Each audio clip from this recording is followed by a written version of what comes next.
All right, everybody. My name is Robert Carson, and I am here to pretty much give you a history of Iron Maiden. Now, what that entails is I am basically going to give you a history of the actual band members who have been in the band Iron Maiden. Basically, Iron Maiden was formed in 1978 by Steve Harris and Dave Murray.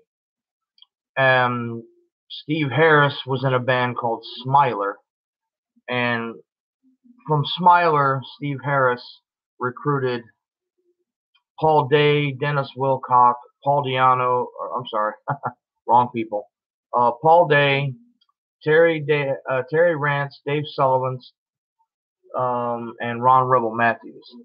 And yes, I have a chart here that I'm going by. Basically,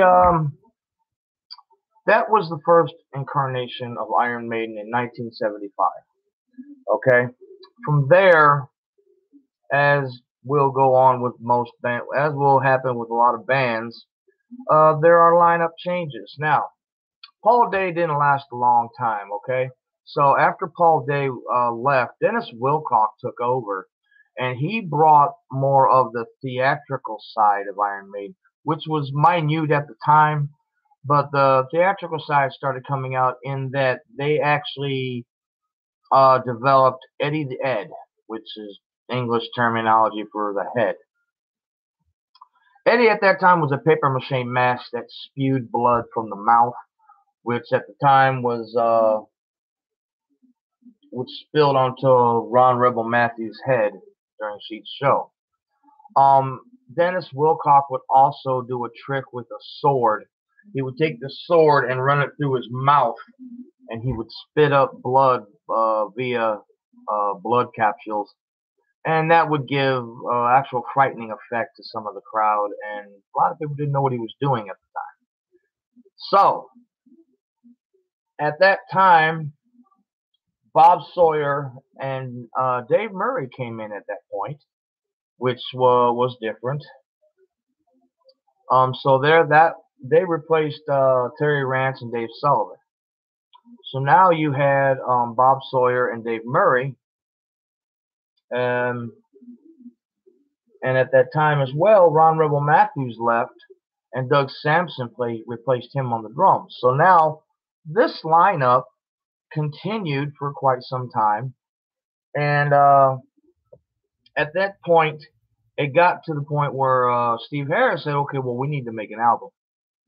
And with that in mind, they went to start rehearsing, and it was Dennis Wilcock did not fit the mold, and he was actually trying to take over. So at that point, Steve Harris fired Dennis Wilcock and brought in the man who we all know as Paul Diano.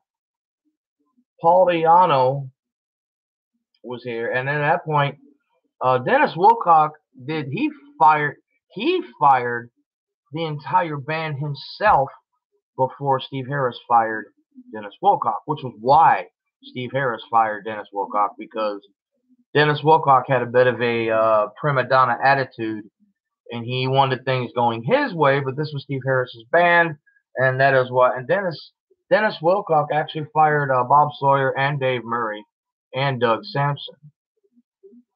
So, with that said, Steve Harris got things back together, and he hired, as I said, he hired Paul Diano, Terry Raplin on guitar, and Iron Maiden's to date only keyboard player, Tony Moore, and Clive Burr on the drums. Now Tony Moore lasted one show, and they figured out at that point that Iron Maiden was not a keyboard band.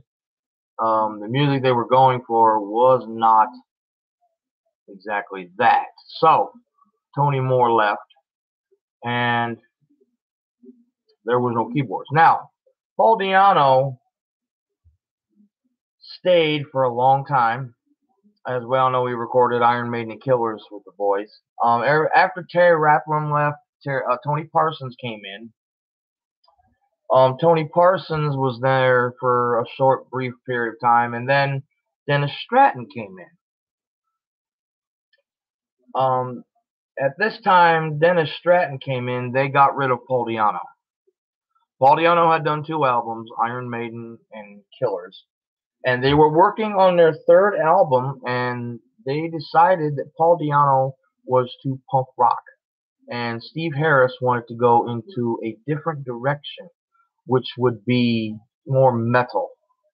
So, Steve Harris called a guy named Bruce, who was in a band called Samson. Samson had opened for Iron Maiden several times when they played the Sound House in London, the Lower East End, I believe. But Bruce's real name was Bruce Dickinson, better known to many people around the world as the Air Raid Siren.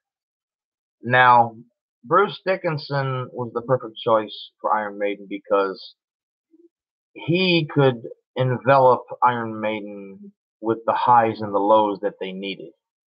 And that being said, Bruce Dickinson became the lead singer of Iron Maiden for the Number of the Beast album and further on. Dennis Stratton was on the Number of the Beast album, as was Clive Burr, but Dennis Stratton left, and Steve Harris tapped the reservoir and picked up a gentleman by the name of Adrian Smith from Urchin. And Adrian Smith made up the 2-guitar lineup with Dave Murray, and that was the classic Number of the Beast lineup, in which you have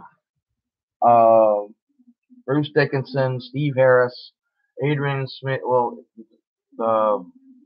Dennis Stratton, Dave Murray, and Clive Burr.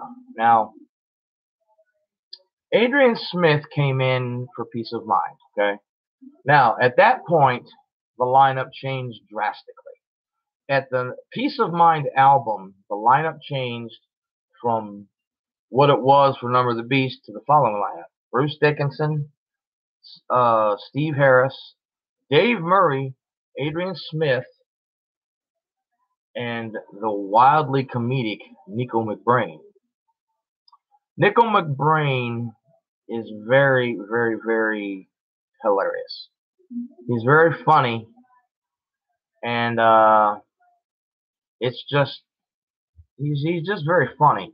But I'll tell you something, he's one of the most incredible drummers a person has ever seen.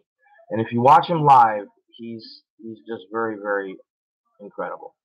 So, for Peace of Mind, the lineup stayed that way for pretty much every album after that. Now, when we get to the X Factor and Virtual 11, that's when things changed. Bruce Dickinson decided he wanted to go and do a solo album, as did Adrian Smith.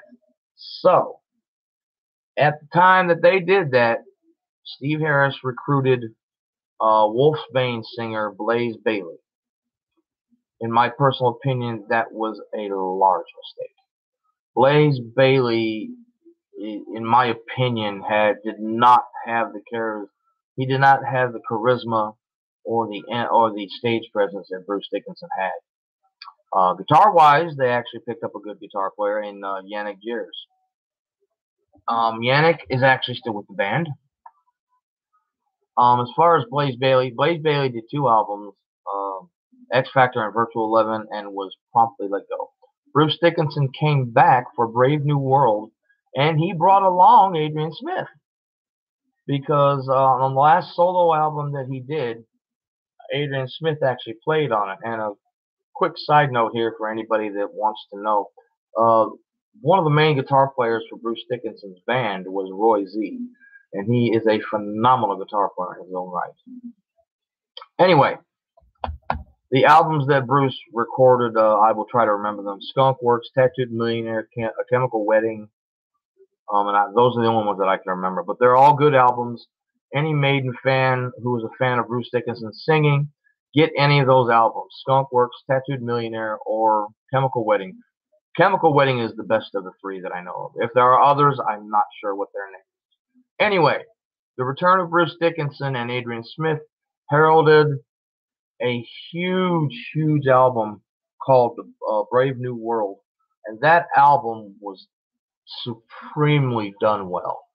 Every song on there, from Wicker Man to Blood Brothers, Ghost of the Navigator, Out of the Silent Planet, every song on that album is just chock full of hits and hooks and everything that you could ever want on an Iron Maiden album. Now, after his return, the lineup fizzled out. The lineup came out on top with Bruce Dickinson on vocals, Steve Harris on the bass, Nickel McBrain on the drums, and the triple guitar attack of Yannick Jers, Dave Murray, and Adrian Smith. Now, they came out with several more albums after that. They came out after Brave New World. They came out with Matter of Life and Death, Dance of Death, Final Frontier, and as many of you know, the Book of Souls, which in my personal opinion is quite possibly the most epic album they've ever done. Red and the Black, Speed of Light, If Eternity Should Fail, and the 18-minute opus, Empire of the Clouds. This is my first time doing a webcam on YouTube of any sort. I would like to say that I'm going to do more, but for right now, I'm just going to let this one sit and cogitate. And for those of you who would like to make comments, please do. I have no problem answering any questions about Iron Maiden if you'd like to know anything about Iron Maiden. I have been playing Iron Maiden music probably since the 80s. I am in an Iron Maiden tribute band called Power Slave. I play Dave Murray.